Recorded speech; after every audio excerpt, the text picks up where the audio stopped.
Olá pessoal, sejam bem-vindos ao nosso canal do programa Depois da Vírgula. Quero começar agradecendo a todos que sempre, os nossos internautas e assinantes do canal, que sempre fazem comentários, estão sempre, obviamente, repercutindo as nossas interações aqui pelo canal. E hoje, meio que de forma específica para o período que está nos avizinhando, que seria as eleições gerais do país, né, que vai ocorrer no primeiro domingo de outubro, né, no primeiro final de semana de outubro. Hoje nós vamos contar um pouquinho quanto custa o seu voto, né? É muito importante para que a gente possa entender o regime que está envolvendo isso, quais as oportunidades e chances que nós temos de mudar o nosso país escolhendo um candidato majoritariamente ou proporcionalmente. Muito bem, todos nós sabemos que será eleições gerais. Quando a gente diz eleições gerais, nós teremos eleições para presidente, para governadores e para deputados estaduais, né? Lembrando que governadores e presidente são eleições majoritárias, né? As eleições majoritárias são aquelas que envolvem a escolha de um único vencedor, ou seja, pela maioria dos votos válidos, ou seja, ele vencerá pela escolha individual que você o faz. E também será composto pela eleição proporcional. A eleição proporcional é aquela que você, ao votar num candidato, seja deputado estadual, deputado federal, ele funcionará pela proporcionalidade dos votos válidos em relação ao total de votos da legenda, né? Evidente que ele poderá ser eleito e, basicamente, você poderá também votar pela legenda, se não optar por votar num nome específico de deputado estadual, deputado federal. Para a gente entender um pouquinho o tamanho das eleições, hoje nós estaremos votando ao todo em 503 deputados estaduais. Os deputados federais somam 513, os senadores somam 81. Esqueci de falar dos senadores, né? A gente falou sobre, evidentemente, presidente, governadores, deputados estaduais, deputados federais e, obviamente, senadores. Então, repetindo, senadores 81, deputados federais 513, deputados estaduais, a soma de todos os estados dá aproximadamente, não, dá exatamente 503 deputados. Aqui em São Paulo, nós elegeremos, além dos nossos deputados federais, além do nosso senador, nós elegeremos 70 deputados estaduais que ajudarão a administrar o Estado nos próximos 4 anos. Muito bem. E óbvio que quando a gente fala sobre isso, a preocupação é como é que a gente pode mudar o regime, né? Ou como é que a gente pode acreditar que aquela promessa, né? Que aquela promessa do nosso candidato seja executada. Para lembrar um pouquinho aquele internauta um pouquinho mais distraído, nenhum regime majoritário opera isoladamente, ou seja, o regime majoritário, seja para governador, prefeito e presidente, ele vai operar em regime de coalizão. O que é uma presidência? Vamos dar o exemplo do presidente. O que é um presidencialismo de coalizão? É aquele que não consegue governar sem a ajuda do Congresso e do Senado. Então, provavelmente, quando você estiver votando num determinado candidato, você tem que tentar imaginar quais são os deputados federais e os senadores que você está elegendo conjuntamente com este majoritário, para ver se é possível ou não você ter atendido aos seus desejos como cidadão. É também conhecido, e a gente precisa entender realmente quanto custa essa brincadeira aqui no país, né?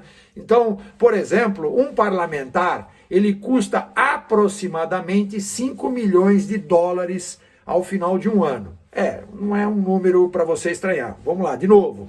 Um parlamentar, né, seja do Senado, seja deputado federal, ele custa 5 milhões de dólares por ano, né? E isso, transformando em números, é mais ou menos 528 vezes a renda média de você, cidadão brasileiro. Segundo dados, esses dados são produzidos por uma pesquisa recente, uma pesquisa muito interessante da Universidade de Brasília, da UNB, né?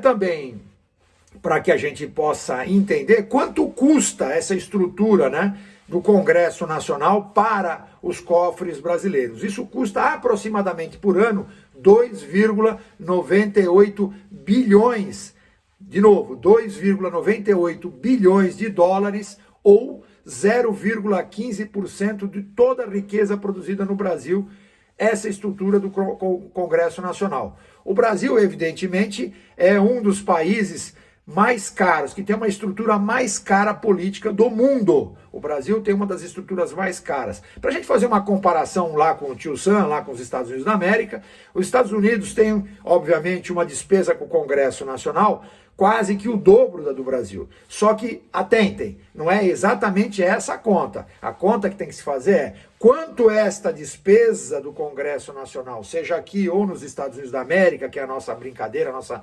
comparação, quanto que ela impacta na produção de riqueza. Aqui no Brasil, 0,15% de todo o PIB produzido. Lá, ouçam bem, 0,02%. Ou seja, o nosso Congresso custa 7 vezes mais caro do que o Congresso americano na sua proporcionalidade. Então é muito importante a gente entender isso para que a gente não perca o foco. Ou seja, quanto custa, o que nós precisamos saber? Nós precisamos saber que quanto custa o nosso voto. O nosso voto custa 528 vezes a renda média de nós cidadãos durante um ano.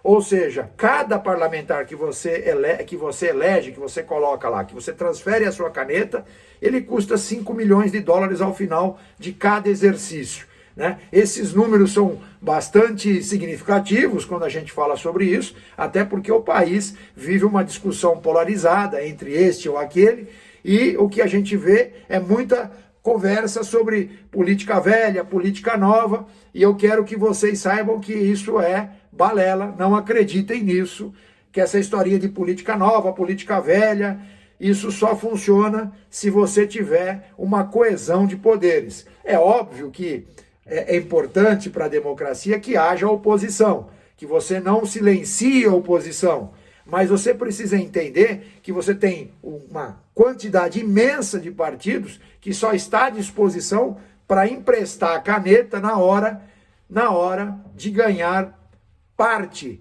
do orçamento que vai ser destinado para os estados e municípios. E aí nós temos a história do orçamento secreto. Então, quando a gente fala em orçamento secreto, quando fala sobre fundo eleitoral de mais de 6 bilhões, acho que agora deu para vocês entenderem qual é o número e qual é a brincadeira que está em volta de tudo isso.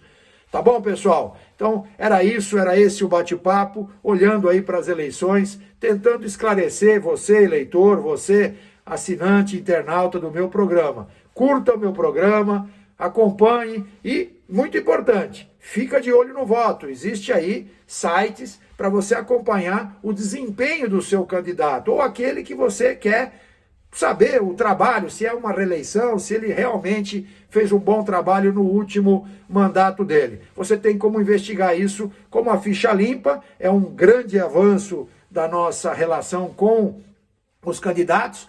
Ficar de olho no voto, ou seja, descobrir o desempenho através de entidades não governamentais que acompanham esse tipo de transparência, acho que é muito importante. Tá bom, pessoal? Fiquem com Deus e até a próxima. Tchau, pessoal.